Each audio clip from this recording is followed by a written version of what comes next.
Hello दोस्तों आजादी के बाद भी भारत के 75% से ज्यादा लोग एग्रीकल्चर में लगे हुए थे। भारत की पॉपुलेशन लगातार बढ़ रही थी, लेकिन भारत के पास इतना खाना दाना नहीं था कि पॉपुलेशन का पेट भर सके। भारत विदेशों से गेहूं इंपोर्ट करता था। आप यकीन करेंगे, बीइंग एन एग्रीकल्चर कंट्री हम लोग गेहूं इंपोर्ट करते थे, स्पेशली अमेरिका से। और अमेरिका के लोग भारत को लाल रंग का खराब गेहूं देते थे जो वहां के जानवर लोग खाते थे। यह अपमान भारत को सहना पड़ रहा था। क्योंकि भारत का एग्रीकल्चर उतना ज्यादा प्रोडक्शन नहीं करता था। मरता क्या ना करता, भारत को वो अपमान का घूंट पीना पड़ा। और उसके बाद भारत में एक क्रांति हुई, एक बहुत ही बड़ा एक आमूल चूल परिवर्तन भारत की एग्रीकल्चर में किया, जिसे बोलते हैं ग्रीन रेवोल्यूशन। तो दोस्तों, इस वीडियो में हम ग्रीन रेवोल्यूशन के बारे में सब कुछ पढ़ेंगे। A to Z क्या था, कैसे हुआ, कहां पे हुआ, सब कुछ ग्रीन रेवोल्यूशन के बारे में पढ़ेंगे।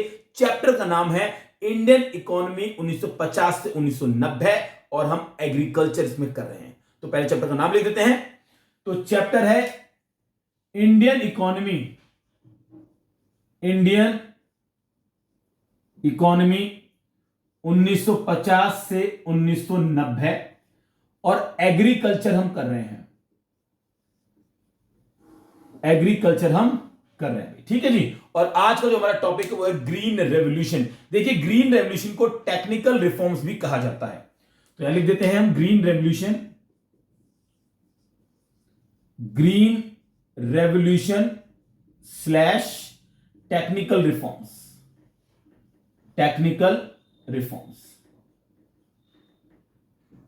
ठीक है जी, बहुत बढ़िया। तो सबसे पहले मीनिंग करते हैं ग्रीन रेवोल्यूशन की मीनिंग क्या है। तो मीनिंग इसकी हम कर रहे हैं मीनिंग। तो देखो भाई, सिंपल सी बात यह है कि जब भी किसी एग्रीकल्चर जो लैंड है, जो खेत है हमारा, खेत में अचानक से बहुत ज्यादा प्रोडक्शन बढ़ जाए, उसे बोलते हैं रेवोल्यूशन। एग्रीकल्चर में रेवोल्यूशन आ गया है। मैं आपको एग्जांपल देता हूं। आपको मान लीजिए ये खेत है और इस खेत में गेहूं उगता है 1000 केजी। एक एवरेज ले रहे हैं, 1000 केजी यहां पे गेहूं उगता है। ठीक है। अब हुआ क्या कि अगले सीजन इसी खेत में 1500 केजी गेहूं उग गया। कारण जो भी रहेगा, अभी हम बात करेंगे कि इसकी कारण क्या थे। तो ये जो बहुत बड़ा राइज आया है ना प्रोडक्शन में, 1000 केजी से अगले साल डायरेक्ट 1500 केजी। तो जो 500 केजी का जो राइज आया है, अचानक से जो राइज आया है, बहुत सिग्निफिकेंट राइज है, इसे बोलते हैं ग्रीन रेवोल्यूशन। और ये किसी एक खेत में नहीं आया है, पूरी इंडिया के, मतलब जहां जहां ग्रीन रेवोल्यूशन हुआ वहां के सभी क्षेत्रों में ये राइज आया है। तो इसको कलेक्टिवली बोलते हैं ग्रीन रेवोल्यूशन। तो चलिए इसकी डेफिनेशन लिख देते हैं। कह रहा है कि it refers to significant rise in the production of food grains due to HYV seeds and other technologies। ठीक है जी। देखिए, मेरी आपसे ये रिक्वेस्ट रहेगी कि आप अगर ये क्लास ले रहे हैं तो पेन और नोटबुक लेके बैठें, क्योंकि मैं बहुत डिटेल में कराऊंगा तो आपको इसमें काफी सुविधा मिलेगी। देखिए जी, ये डेफिनेशन है। कह रहा है कि सिग्निफिकेंट राइज होना चाहिए भाई। सिग्निफिकेंट राइज मतलब बढ़ोतरी। देखो, सिग्निफिकेंट है 1000 से 1500, तो कोई ये मामूली अंतर नहीं है। 1000 से 1005 नहीं हुआ है, सीधा 1500 हुआ है, 1200, 1500, 1600। तो ये सिग्निफिकेंट राइज आया है। और फूड ग्रेन में आया है, केवल फूड ग्रेन में। गेहूं, मेनली गेहूं थी वो फसल जहां पे ग्रीन रेवोल्यूशन हुआ था। फिर चावल में, फिर बाकी बाद में धीरे धीरे होती गई, लेकिन मेनली फूड ग्रेन में आया है। और ये क्यों आया है? ये HYV सीड्स की वजह से आया है, हाई यील्डिंग वैरायटी सीड्स की वजह से आया है, और अदर टेक्नोलॉजी की वजह से आया है। तो इसको बोलते हैं ग्रीन रेवोल्यूशन। जब HYV सीड्स को यूज करने से या अदर टेक्नोलॉजी को यूज करने से फूड ग्रेन में एक बहुत ही सिग्निफिकेंट राइज आ जाता है उसके प्रोडक्शन में, तो उसको बोलते हैं हम ग्रीन रेवोल्यूशन। ठीक है भाई, ये इसकी डेफिनेशन ग्रीन रेवोल्यूशन की। चलिए अब HYV सीड्स के बारे में कुछ जानकारी हासिल करते हैं कि क्या होता है, HYV सीड्स क्या होती है। तो भाई मैं ये मिटा देता हूं, HYV seeds, few points about HYV seeds, few points about HYV seeds. ठीक है भाई, ये कर रहे हैं। तो जो पहला पॉइंट है वो तो फुल फॉर्म की बात करते हैं भाई, फुल फॉर्म। फुल फॉर्म की अगर बात करें तो भाई इसे बोलते हैं high yielding variety seeds, high yielding variety seeds. ठीक है, नाम में लिखा है हाई यील्डिंग, यील्ड का मतलब होता है पैदा करना, पैदावार, पैदावार या पैदा करना। वैरायटी सीड्स, ऐसी सीड्स जो बहुत ज्यादा हाई मात्रा में जो है मतलब फसलों को बनाती है, तो ये सीड्स है। अच्छा, इसका एक निक नेम भी है, इसको पैट नेम भी बोलते हैं, इसका जो एक पैट नेम है इसको प्यार से बोलते हैं मिरेकल सीड्स, मिरेकल सीड्स बोलते हैं इसको। मिरेकल सीड्स का मतलब चमत्कारी बीज, चमत्कारी, जादुई, जादुई या चमत्कारी बीज, चमत्कारी बीज कहा जाता है। ठीक है भाई, तो ये है मिरेकल सीड्स बोलते हैं। अच्छा, अब इस जो HYV सीड्स है इनके बारे में, अच्छा आज की बात नहीं कर रहे हैं, बात कर रहे हैं 50 से 90 की, इस पीरियड की बात कर रहे हैं। तो उस समय HYV सीड्स बहुत महंगी आती थी भाई, नया नया आविष्कार हुआ था भाई, जो चीज मार्केट में नहीं आती महंगी होती है, तो मोर कॉस्टली, बहुत कॉस्टली हुआ करती थी ये। उसके बाद नंबर 4 पे मोर वाटर, अच्छा मोस्ट लिखा है यहां पे, मोर है, उस वक्त तो मोस्ट ही थी ये, मोर वाटर, भाई इसमें पानी चाहिए ज्यादा। HYV सीड्स अगर आप अपने खेत में डाल रहे हैं तो आपको इरिगेशन, सिंचाई की सुविधाएं आपको अच्छी चाहिए, मोर वाटर। नंबर 5 मोर फर्टिलाइजर, मोर फर्टिलाइजर्स, फर्टिलाइजर्स और पेस्टिसाइड्स, पेस्टिसाइड्स भी आपको ज्यादा चाहिए। नॉर्मल सीड के मुकाबले, जो आम सीड है, नॉर्मल सीड है, उसके मुकाबले अगर आप HYV सीड्स का इस्तेमाल करते हैं तो आपको फर्टिलाइजर ज्यादा चाहिए, पेस्टिसाइड ज्यादा चाहिए, आपको पानी भी ज्यादा चाहिए, महंगी भी आती है। कुल मिला के ये आम लोगों तक, आम किसानों तक पहुंचना इसका मुश्किल है कि भैया जो अमीर है वो इसका इस्तेमाल कर पाएगा, है ना। तो इसके नेगेटिव पॉइंट करेंगे बाद में, फिलहाल देखते हैं ये है HYV सीड्स का के बारे में। अच्छा, अब एक पॉइंट ये भी बनता है इसका कि पहली बार इंडिया में HYV सीड्स का इस्तेमाल कब हुआ था। तो भाई वो हुआ था 1966 में, खरीफ सीजन में। ठीक है, तो first time used in India, first time used in India 1966 kharif season, kharif या खरीफ कुछ भी कह सकते हो, खरीफ सीजन में इसका इस्तेमाल होता है। ये कई बार क्वेश्चन पूछ लेते हैं एग्जाम में कि फर्स्ट टाइम कब इस्तेमाल होता है, 1966 में खरीफ सीजन में इसका, या खरीफ सीजन में इसका इस्तेमाल हुआ था।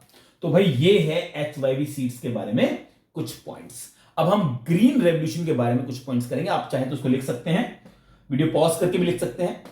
अब हम फ्यू पॉइंट्स करेंगे। अच्छा देखो, जब ये हुआ था ना, जब ये HYV सीड्स जब आई थी तो भाई एकदम चमत्कारी, नाम इसका बड़ा सिंपल रखा है, मिरेकल सीड्स, चमत्कारी बीज, जादुई बीज, बिल्कुल सही नाम रखा है इसका, कि इसने रेवोल्यूशन क्रिएट कर दिया इंडिया के अंदर, भारत के प्रोडक्शन को बहुत तेजी से बढ़ा दिया, और इसकी वजह से ही हम फूड ग्रेन में आत्मनिर्भर हो पाए, वरना भैया बड़ी मुश्किल हो जाती है। दूसरे देश हम पे मतलब बहुत ही बेकार सी कंडीशंस हम पे थोप रहे थे, हमें उनके सामने बो डाउन करना पड़ रहा था, क्या कर रहे भैया, मजबूरी थी, करना पड़ रहा था। लेकिन ग्रीन रेवोल्यूशन से हमें काफी राहत मिली। अब हम ग्रीन रेवोल्यूशन के बारे में कुछ फ्यू पॉइंट्स, बेसिक पॉइंट करेंगे। तो मैं इसको मिटा देता हूं, ये हमने मिटा दिया। Few points about green revolution, तो यहां लिख देते हैं फ्यू पॉइंट्स अबाउट GR, बेटा GR बोलेंगे इसको, ग्रीन रेवोल्यूशन को अब GR बोलेंगे, GR मतलब ग्रीन रेवोल्यूशन। ठीक है, तो भाई पहला जो इसका पॉइंट है वो ये कि भैया ग्रीन रेवोल्यूशन हुआ HYV सीड्स की वजह से। ठीक है, तो फादर ऑफ ग्रीन रेवोल्यूशन किसे कहा जाता है? Father of GR, green revolution. भाई कौन था पापा इसका? किसने ग्रीन रेवोल्यूशन को बनाया? तो भाई उस महान इंसान का नाम, एक अमेरिकन साइंटिस्ट थे, agriculture scientist, Norman E Borlaug. बड़ा अजीब सा नाम है, नॉर्मन .E.बोरलॉग, BORLAUG। ये थे, ये कौन थे? ये एक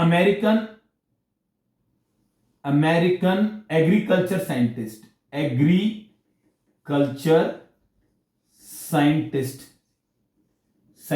थे। ठीक है जी, स्पेलिंग थोड़ी खराब है, देख लेना। ये अमेरिकन लिखा है, ये एग्रीकल्चर लिखा है।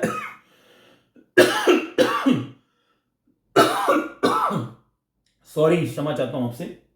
अमेरिकन लिखा है, एग्रीकल्चर लिखा है, और ये साइंटिस्ट लिखा है। ठीक है, तो भाई ये थे। इन्होंने क्या किया था? इन्होंने ब्रीड किया था, इन्होंने बनाई थी, ब्रीड किया था HYV सीड्स। इन्होंने इसका इन्वेंशन किया था, और इन भाई साहब को 1970 का नोबेल पीस प्राइज मिला। 1970 नोबेल पीस प्राइज, जो आज तक दुनिया का सबसे बड़ा अवार्ड, हाईएस्ट जो अवार्ड है वो नोबेल प्राइज होता है। तो इनको मिला था नोबेल पीस प्राइज शांति के लिए, नोबेल पीस प्राइज इनको मिला था शांति के लिए 1970 में। ठीक है जी, इनको बोलते हैं। नंबर 4 पे भाई, भारत में एग्रीकल्चर में जो बेहतरीन काम किया है, जिन्होंने ग्रीन रेवोल्यूशन को पहुंचाया है देश के कोने कोने, इंडिया में, उन व्यक्ति का नाम है MS स्वामीनाथन। तो उनका भी नाम बहुत ही इज्जत से लिया जाता है, MS स्वामीनाथन, MS स्वामीनाथन। इन्होंने भी इन्होंने भी GR इन इंडिया में GR को फैलाने में बहुत ही महत्वपूर्ण योगदान दिया था। ठीक है जी, तो 4-5 पॉइंट हो गए, आपको याद रखना है। Norman E Borlaug, father of green revolution कहा जाता है। 1970 में नोबेल पीस प्राइज मिला था, और इंडिया में GR को फैलाने का जो काम है वो MS स्वामीनाथन ने किया था। ये आपके GR के फ्यू पॉइंट्स हो गए। ठीक है, अब करते हैं कि जो ग्रीन रेवोल्यूशन है इंडिया में, वो 2 फेज में हुआ था, उसकी बात करते हैं। 2 फेज, इसको मिटा देते हैं। 2 phases ऑफ ग्रीन रेवोल्यूशन।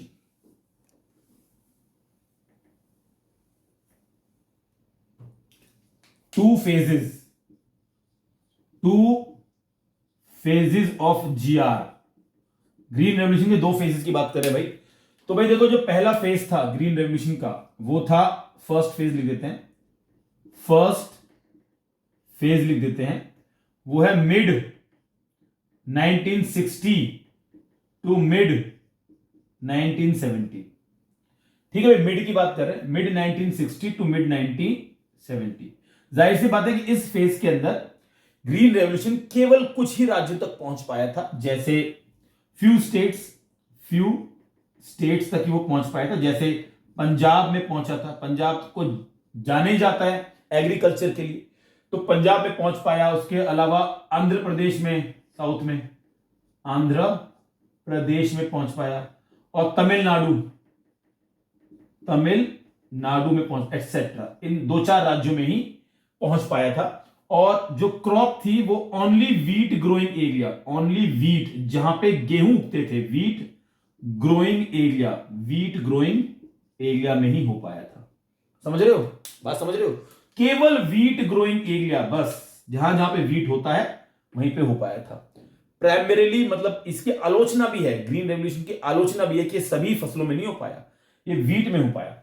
और पंजाब, आंध्र प्रदेश और तमिलनाडु, ये 3 नाम आपको याद करने हैं। ये फर्स्ट फेज था। सेकंड फेज इसके जस्ट बाद, यहां लिखते हैं सेकंड फेज जो हुआ वो हुआ mid 1970 to mid 1980।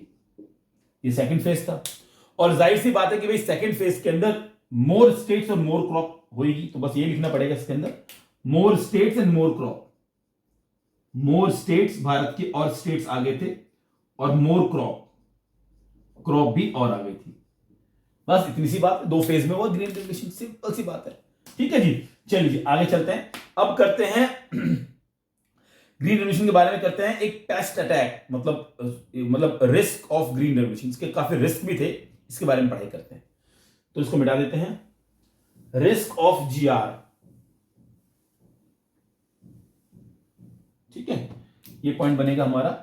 Risk involve in GR.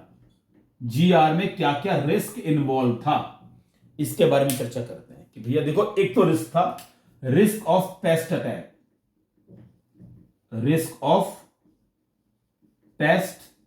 Attack, इसको समझते हैं। देखो भाई, पेस्ट होते हैं कीड़े।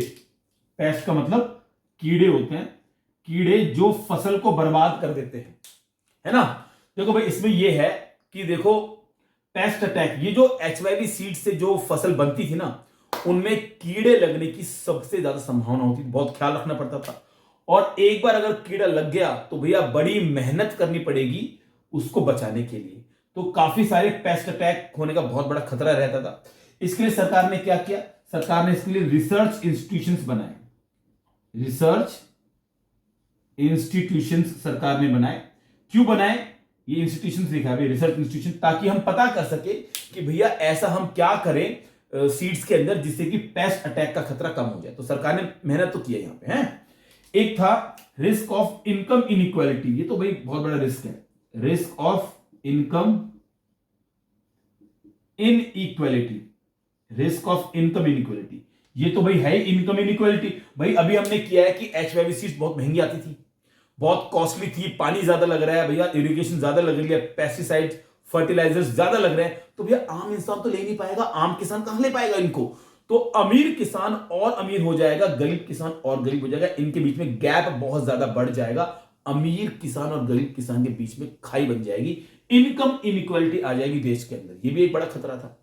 तो इसके लिए सरकार ने क्या किया भाई, सरकार ने इसके लिए लो इंटरेस्ट रेट पर लोन प्रोवाइड कराया।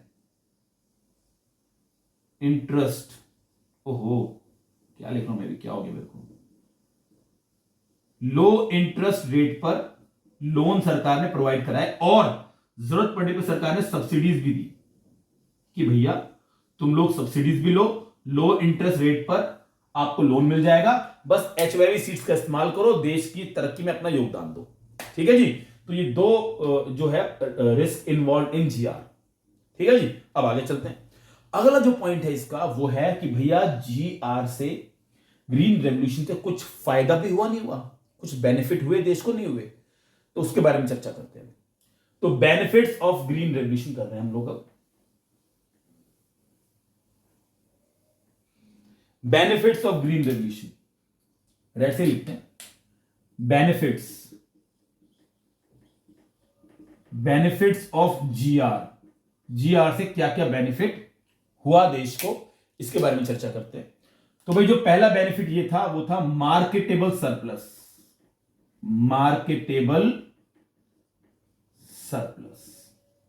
समझाते हैं जरा क्या। देखो जी, ये बात आपने इससे पहले वाले चैप्टर में भी पढ़ी होगी, मैंने वीडियो बनाई है एग्रीकल्चर को लेके, या on the eve of independence वाला जो चैप्टर, उसमें भी इस बात का जिक्र है कि जो भारत के किसान थे वो इतना कम उगाते थे अपनी फसल में, इतना कम ही उगता था कि बेचारा खुद के कंजप्शन के लिए ही उनको पूरा पड़ जाए, कि पूरे साल भर गेहूं खाते रहें, किसी के आगे हाथ ना फैलाने पड़े, बाहर से खाने पीने का इंतजाम ना करना पड़े, इतना ही वो उगाते थे, उतने ही वो संतुष्ट रहते थे। इसे बोलते थे सबसिस्टेंस फार्मिंग, यानी कि प्रोडक्शन फॉर सेल्फ कंजप्शन। ठीक है। अब प्रोडक्शन फॉर सेल्फ कंजप्शन बेचारे ये इसलिए करेंगे क्योंकि भैया खेत में पैदावार ही नहीं है, प्रोडक्शन ही नहीं है, तो क्या करेंगे, थोड़ा बहुत होता था वो अपने घर में रख लेते थे, पूरे साल भर खाने का इंतजाम हो गया। ठीक है। लेकिन अब क्या हुआ कि अब ग्रीन रेवोल्यूशन देश में आ चुका है, ग्रीन रेवोल्यूशन देश के अंदर हो रहा है। अब प्रोडक्शन काफी बढ़ चुका है, और जब प्रोडक्शन बढ़ चुका है इसका मतलब अब आपके पास इतना पैसा कह रहा हूं, इतना प्रोडक्शन बच रहा है कि जिसे आप मार्केट में बेच के आओगे। तो मार्केट में बेच के आने को बोलते हैं मार्केटेबल सरप्लस। इतना पैसा, मतलब पैसा, बार बार पैसा कह रहा हूं यार, इतना प्रोडक्शन आपके पास बच रहा है, सरप्लस बच रहा है, जिसे आप मार्केट में बेच के आओगे, इसे बोलते हैं मार्केटेबल सरप्लस। ये शुरू हुआ ग्रीन रेवोल्यूशन के बाद। तो इसकी डेफिनेशन लिख लेते हैं यार, ठीक है। तो क्या लिखेंगे, it refers to that part of agriculture production, agriculture ये एग्रीकल्चर लिखा भाई, एग्रीकल्चर प्रोडक्शन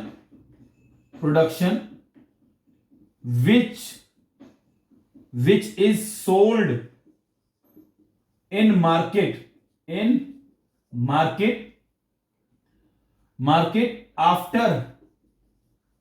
after मतलब खुद का रखने के बाद, आफ्टर सेविंग या आफ्टर, हाँ सेविंग ठीक है, after saving production for self consumption, after saving production for self consumption, यानी कि सेल्फ कंजप्शन को सेव करने के बाद। मैंने बहुत ज्यादा इसका एक्सप्लेनेशन मैंने दे दी है, आपको शायद बोर भी हो गया कि सेल्फ कंजप्शन पे प्रोडक्शन को सेव करने के बाद जो पार्ट बचता था एग्रीकल्चर प्रोडक्शन का, उसे मार्केट में बेच के आना होता था, उसे ही बोलते थे मार्केटेबल सरप्लस। इससे किसानों को फायदा होता था, इससे किसान को इनकम होती थी। ठीक है, ये बेसिक सोर्स था किसानों के इनकम का। It was a source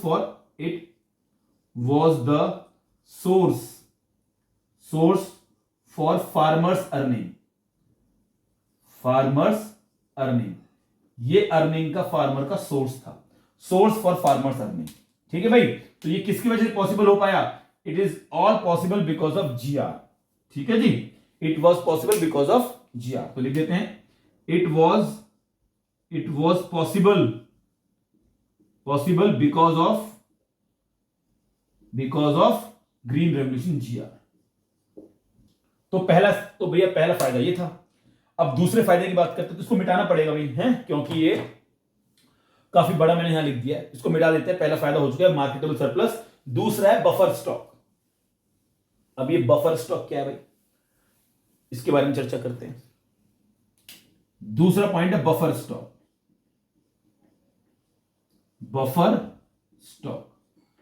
buffer stock का मतलब ये होता है कि जब सारे किसान इस लायक हो गए हैं कि वो मार्केट में अपना प्रोडक्शन बेच के आ रहे हैं, तो इतना ज्यादा प्रोडक्शन हो चुका है कि सरकार को वो मेंटेन करके रखना पड़ रहा है। तो सरकार उसको खरीद लेगी, उसको प्रिक्योर वर्ड बोलते हैं। सरकार उसको प्रिक्योर कर लेगी, मैनेज करेगी और उसे अपने गोदाम में रखेगी, ताकि भविष्य में कभी जब सूखा पड़ जाए, बाढ़ आ जाए, या अब आजकल कोविड-19 जैसी सिचुएशन आ जाए, तो इस क्राइसिस में अर्थक्वेक आ जाए, भूकंप आ जाए, तो ऐसी क्राइसिस में वो अनाज सरकार बांटेगी, फ्री में बांटेगी गरीबों को। That is called buffer stock. ठीक है, बफर स्टॉक वो सरप्लस फूड ग्रेन होता है जो मेंटेन करती है गवर्नमेंट, यानी कि एफसीआई। तो लिख देते हैं it is the surplus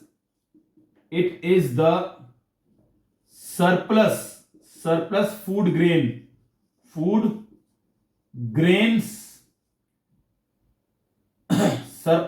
grains maintained by government. Government में भी कौन? गवर्नमेंट में मेंटेन करती है FCI, food corporation of India. ठीक है, इसको लिख देते हैं, एफसीआई मेंटेन करती है food corporation of India, food corporation of India, इसको मेंटेन करती है।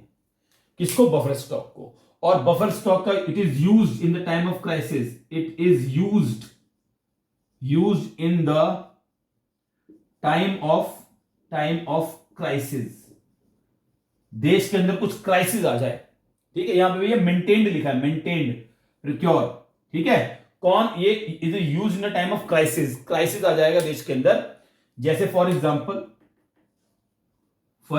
जैसे देश में ड्रॉट आ गया, ड्रॉट मतलब सूखा आ गया, फ्लड मतलब बाढ़ आ गई, अर्थक्वेक आ गया, या कोविड-19 में भी ऐसा हुआ था, कोविड-19 आ गया। तो ऐसी सिचुएशन में गरीबों को फ्री में या बहुत ही लो रेट पर अनाज बांटेगी सरकार। वो कहां से बांटेगी? वो बफर स्टॉक से बांटेगी। तो बफर स्टॉक पॉसिबल हो पाया ग्रीन रेवोल्यूशन की वजह से, अदरवाइज खाने के लाले पड़ रहे थे भाई, है ना। ठीक है जी, तो ये हो गया हमारा बफर स्टॉक। तीसरा पॉइंट और करते हैं इसका।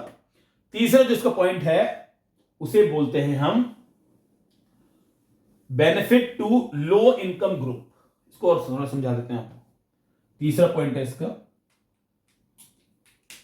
Benefit to low income group, benefit to low income group.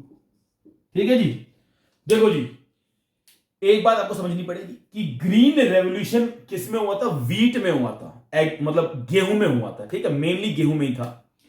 और जब वीट में ग्रीन रेवोल्यूशन नहीं हुआ था, ग्रीन रेवोल्यूशन से पहले की बात यह, तो भारत के लोग जो है कभी मतलब मिलेट्स खाते थे, जैसे कि बाजरा वगैरह खाते थे। तो गेहूं जो था वो एक हाई क्वालिटी की फूड ग्रेन मानी जाती थी, मतलब एक हाई क्वालिटी का फूड ग्रेन है, अनाज थोड़ा वो अपर लेवल का है, तो थोड़े समृद्ध लोग ही इसे खाते थे, एक लेवल पे लोग। आज ये बहुत कॉमन है, आज आप इसको समझ नहीं पाएंगे, आज तो इतना बहुत ही कॉमन हो चुका है। आज बल्कि शहरों में बाजरा जो है एक रेयर आइटम बन चुका है। लेकिन उस जमाने में जो गेहूं था वो थोड़ी अपर क्लास के लोग ही खाते थे, ऐसा कहते हैं। गांव में लोग ज्यादातर बाजरा वगैरह खाते थे। ठीक है, तो क्यों ऐसा क्यों था? क्योंकि प्रोडक्शन बहुत कम था, गेहूं का प्रोडक्शन बहुत कम था। तो अब जब ग्रीन रेवोल्यूशन हो गया है तो सप्लाई बढ़ चुकी है, सप्लाई बढ़ चुकी है गेहूं की। सप्लाई ऑफ फूड ग्रेन लिखते हैं यहां पे। ठीक है, फूड ग्रेन की जो सप्लाई है वो बढ़ चुकी है, फूड ग्रेन की सप्लाई बढ़ चुकी है। तो फूड ग्रेन की सप्लाई बढ़ने का मतलब ये हो गया कि जो प्राइजेस हैं फूड ग्रेन के, यहां पे फूड ग्रेन जो मैं कह रहा हूं वहां पे मेरा मतलब है गेहूं चावल वगैरह, फूड ग्रेन के जो प्राइजेस हैं वो डाउन आ चुके हैं। ऐसे होता ना, लॉ ऑफ डिमांड पढ़ा होगा आपने 11th क्लास के अंदर, कि जब सप्लाई डिमांड के हिसाब से मामला सारा होता है, तो जब सप्लाई बढ़ती है तो प्राइस फॉल करते हैं। और गेहूं अब थोड़ा सस्ता हो गया है, तो जो लो इनकम ग्रुप के लोग हैं, जो गरीब लोग हैं, वो भी अब गेहूं खरीदने के लायक हो चुके, क्योंकि अब उनकी रेंज में गेहूं आ चुका है। पहले गेहूं बहुत महंगा था, वो खरीद नहीं सकते थे, लेकिन अब गेहूं सस्ता हो गया है, वो खरीद सकते हैं। क्यों? क्योंकि ग्रीन रेवोल्यूशन ने सप्लाई बढ़ा दी है फूड ग्रेन की, और जब सप्लाई बढ़ती है तो प्राइस फॉल होते हैं। Is that okay? फाइन। तो ये पॉइंट भी हमारा हो गया। तीन ही पॉइंट थे इसके बेनिफिट के, हमने कर लिए। अब थोड़ी आलोचना भी कर लेते हैं, थोड़ा रोस्टिंग भी कर लेते हैं। आजकल रोस्टिंग वीडियो बहुत चल रही है ना? क्या ये मिनाटी सबसे ज्यादा सब्सक्राइबर इसके। ठीक है, तो थोड़ा रोस्ट भी कर लेते हैं जीआर को। जीआर के कुछ नेगेटिव पॉइंट्स भी हम करते हैं, डीमेरिट्स बोलेंगे इसको। ठीक है, demerits of GR, demerits of GR, green revolution के कुछ डीमेरिट्स हैं, कुछ लिमिटेशन भी बोल सकते हैं इसको, लिमिटेशंस।